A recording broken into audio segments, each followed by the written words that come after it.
The Vatican was silent. Not the ceremonial silence of holy ground, but a heavier, aching quiet. The kind that drapes itself over the walls before something ends. The sun rose behind the dome of St. Peter's Basilica, but it felt dimmer that morning. The birds perched high in the ancient cypress trees didn't sing. Even the fountains whispered softer. Pope Francis was dying. His breaths were shallow now, his voice barely a trace of its former warmth. His hands trembled. His eyes no longer followed the movement of those around him. But he was awake. And he asked for something. Not a priest. Not a final speech. Not a mass. He asked for him. Please bring him. The aides hesitated. Doctors looked at each other in confusion. They thought he was hallucinating. But his gaze was clear, piercing, focused, and he repeated, "Bring Esteban. My dog." Now. One of the cardinals blinked. "Holy Father, your dog?" Francis nodded slowly. "He's family. He needs to know I'm leaving." They didn't argue. No one had ever seen him like this. Not as Pope, but as Jorge. A man. An old man who only wanted to say goodbye to his dog. The room fell still. The doctors stepped back. The protocol collapsed. Because at the edge of life, titles don't matter. Only love does.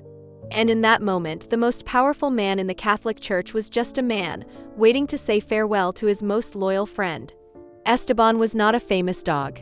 He had no Instagram page, no interviews, no papal photo shoots. He was a mutt. Short fur. Ears uneven. Tail that wagged more like a rhythm than a greeting. He was the Pope's best-kept secret. Francis had met him in the Vatican gardens 6 years before, wandering thin and limping through the rose paths, a collarless survivor of Roman alleyways. Security wanted to remove him. Staff suggested animal services. But Francis had looked into the dog's eyes and said, "He knows pain. Let him stay." The next day, Esteban was still there. And the next. And the next. By the end of the month, he was no longer a stray. He was part of the silence. Part of the walks. Part of the man. They never made it public. "The world doesn't need to know everything I love," Francis once said to a trusted cardinal. "Some things are between souls." And so Esteban became his morning shadow. The quiet heartbeat beside him in moments of reflection. No barking. No tricks. Just presence. He lay at the Pope's feet while he prayed. He watched as Francis scribbled in journals. He nudged his knee during hard days. He never asked for anything except to stay close. And now Esteban was waiting. In the same garden where they had first met. Sleeping under the olive tree they had claimed as theirs. Unaware that his human was dying just a few hundred feet away. Inside the apostolic palace, clocks ticked louder than usual. Every second felt like a countdown. And in the center of it all, Pope Francis waited, eyes closed, lips slightly parted, but not yet gone. One of his aides rushed down the marble hallway, breathless, clutching a phone. "We found the dog. He's in the garden. Sleeping. But safe." The doctors, the cardinals, the staff, none of them quite knew how to handle this. They had planned for papal succession, for global mourning.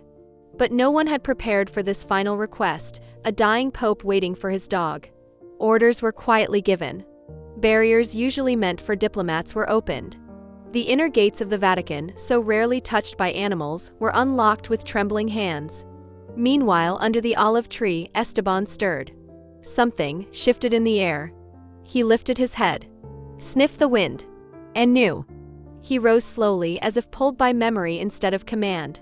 The guards tried to lead him, but Esteban didn't need direction. He ran. Past fountains. Past stained glass and shadows. Through centuries of history, his paws struck the stone in rhythm with a fading heartbeat. Inside the Pope's room, the oxygen machine hummed. Francis opened his eyes, barely. Whispered, "He's coming." No one had told him.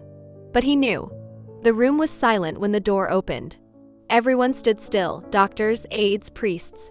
Time seemed to pause. Breaths were held. Because there, patting in softly on his own, was Esteban. He paused in the doorway. Tilted his head. His ears twitched. Then, without hesitation, he walked straight to the bed. Pope Francis turned his head, his eyes barely able to focus.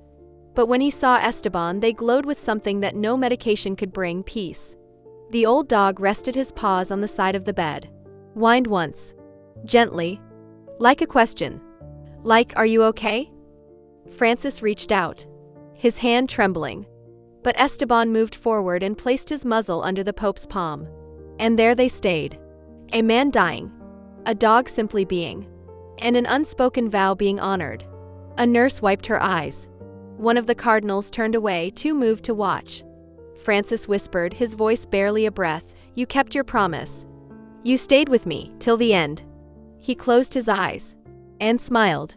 "And then," he whispered one final request, "don't let him go back to the street. Promise me he'll always be loved." One of the aides stepped forward, knees shaking. "He will, Holy Father. I swear to you. Esteban will have a home. Always." And then, Pope Francis took his final breath. Not during a mass. Not with cameras flashing. But with his fingers tangled in the fur of the one soul who never cared about the hat, the power, or the history. Only the man.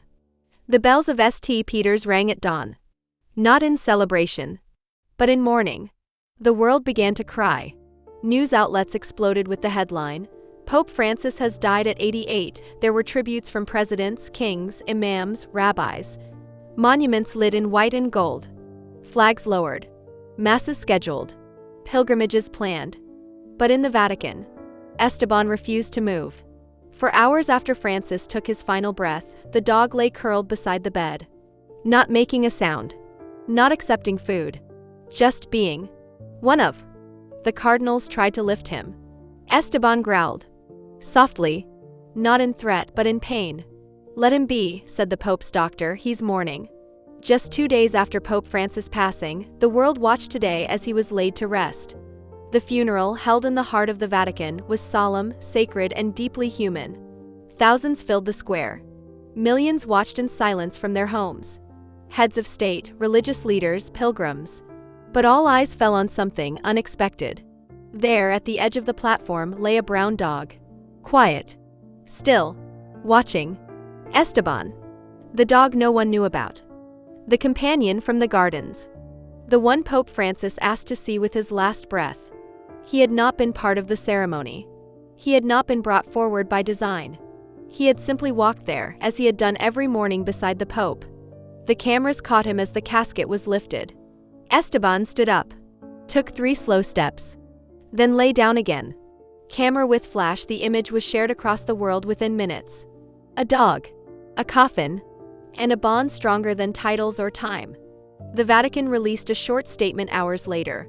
Per his final request, the Holy Father was accompanied in his final moments by his dog Esteban.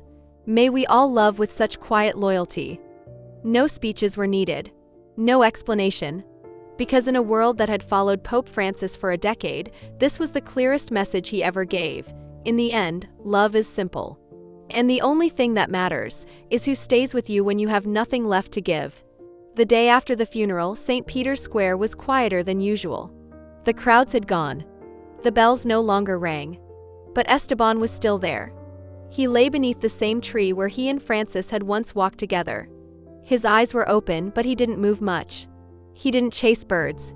He didn't respond to voices. He was waiting, listening, grieving. People began leaving gifts not at the main altar, but by the garden fence. Candles, flowers, childlike drawings of a pope and a dog under an olive tree. And notes, "Thank you, Esteban. You were his last prayer. You showed us how to love without words." The Vatican released a second message that day. Esteban will remain in the Vatican gardens, loved and cared for by those who walked beside the Holy Father. He is not just a dog. He is part of the legacy. A small space near the Pope's favorite bench was soon marked with a bronze plate. Not for show, but for memory. It read, "Here they sat. One spoke to millions. The other listened to only one. Both loved in silence.